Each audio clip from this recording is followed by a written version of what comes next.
That night, seated on the bed as his wife undressed, he pared his toenails and fingernails scrupulously. These parts, too, were where his skeleton was showing, indignantly growing out.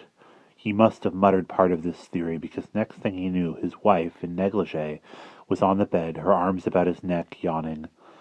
"Oh, my darling, fingernails are not bone. They're only hardened epidermis." He threw the scissors down. "Are you certain?" "I hope so. I'd feel better." He looked at the curve of her body, marveling. "I hope all people are made the same way."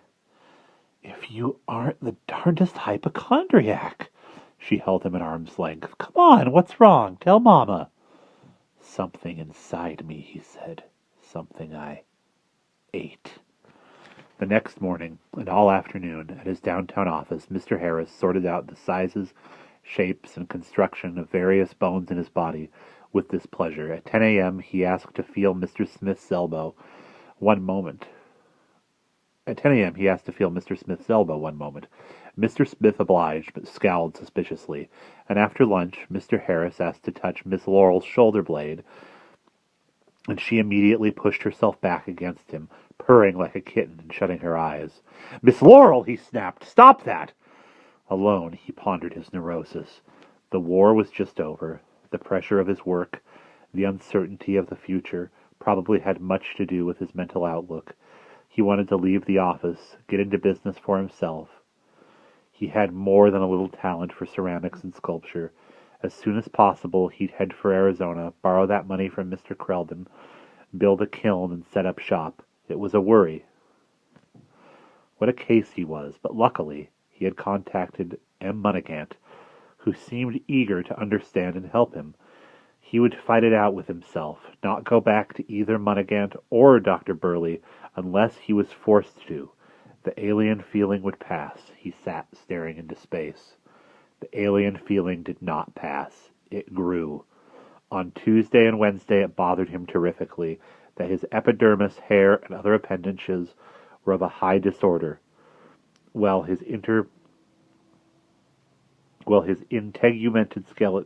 skeleton of himself was a slick, clean structure of efficient organization, sometimes, in certain lights, with his lips drawn morosely down, weighed with a melancholy. He imagined he saw his skull grinning at him behind the flesh. "Let go," he cried. "Let go of me. My lungs! Stop!" He gasped convulsively, as if his ribs were crushing the breath from him. "My brain! Stop squeezing it!" And terrifying headaches burnt his brain to a blind cinder. "My insides! Let them be, for God's sake! Stay away from my heart!" His heart cringed from the fanning motion of ribs, like pale spiders crouched and fiddling with their prey. Drenched with sweat, he lay upon the bed one night, while Clarice was out attending a Red Cross meeting. He tried to gather his wits, but only grew more aware of the clean, calculated thing inside. His complexion, wasn't it oily and lined with worry? Observe the flawless snow-white perfection of the skull. His nose, wasn't it too large? Then observe the tiny bones of the skull's nose before that monstrous nasal cartilage begins forming the lopsided proboscis. His body, wasn't it plump? Well, consider the skeleton, slender, svelte, economical, of line and contour, exquisitely carved oriental ivory, perfect, thin as a white praying mantis. His eyes, weren't they protuberant, ordinary, numb-looking? Be so kind as to note the eye sockets of the skull. So deep and rounded and somber, quiet pools, all-knowing, eternal, gaze deep and you never touch the bottom. Their dark understanding, all irony, all life, all everything, is there in the cup of cupped darkness. Compare, compare, compare. He raged for hours, and the skeleton, ever the frail and solemn philosopher, hung quietly inside, saying not a word, suspended like a delicate insect within a chrysalis, waiting and waiting. Harris sat slowly up. "Wait a minute, hold on," he explained. "You're helpless too. I've got you too. I can make you do anything I want. You can't prevent it. I say move your carpulus, metacarpulus, and phalanges, and squit, up they go. As I waved to someone," he laughed. "I order the fibula and femur to locomote, and Hun, 2, 3, 4. Hun, 2, 3, 4. We walk around the block there. Harris grinned.